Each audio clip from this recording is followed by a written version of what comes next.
Moana wasn't the first person out of the village of Motunui to be selected by the ocean to return the Heart of Te Fiti. Once upon a time, Maui stole the heart in an effort to win love from humans. This sends a ripple effect through the sea and islands, wiping out life as it goes. And in an effort to right this wrong, the ocean is searching for a candidate who embodies the right values to endure what is sure to be a very challenging journey. I actually think we see the first test that the ocean has to determine whether or not somebody is up for the task. And for Moana, it is delivered in the form of this truly spectacular shell that she sees along the surf. However, when she goes to snag that glorious shell, she also witnesses a baby turtle that is attempting to make its way across the beach and into the ocean. Baby Moana is forced to decide whether or not to take, and I cannot stress this enough, an extremely cool shell or save the baby turtle. As we all know, Moana is of course worthy, and even at this young age, makes the right decision and helps the turtle to the ocean. Upon doing so, a ripple effect appears, and the ocean awards Moana not just with a really cool shell, but also the Heart of Te Fiti. I thought it was a dream. That is at least until her grandmother, Grandma Tala, reveals the ocean chose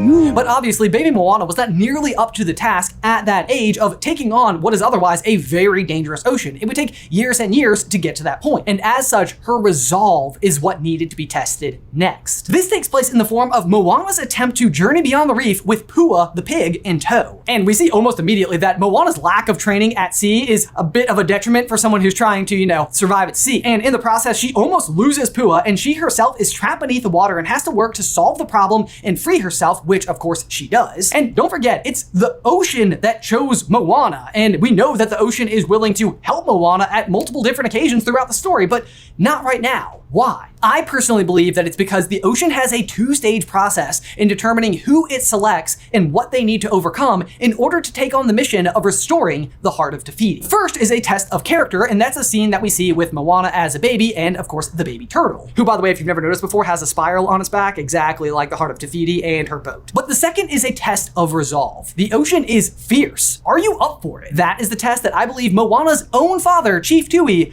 was unable to overcome. When we see Moana bring the Heart of Te Fiti before her father for the first time, it almost has always read to me like somehow he's seen it before. This is just a rock! He's obviously pretty angered at the sight of this rock, but I think it's for good reason. Just a few minutes earlier in the film, we learn a very vital piece of information about Moana's father from her mother. He's hard on you because he doesn't get me. Because he was you. Exactly like Moana, her father was also drawn towards the water. And he too even attempted an excursion in the dark of night. Only unlike Moana, who brought Pua along, he brought along his best friend, who sadly didn't make it. Chief Tui passed the test of character, but very understandably could not overcome the test of resolve. Not to worry, because just one generation later comes Moana.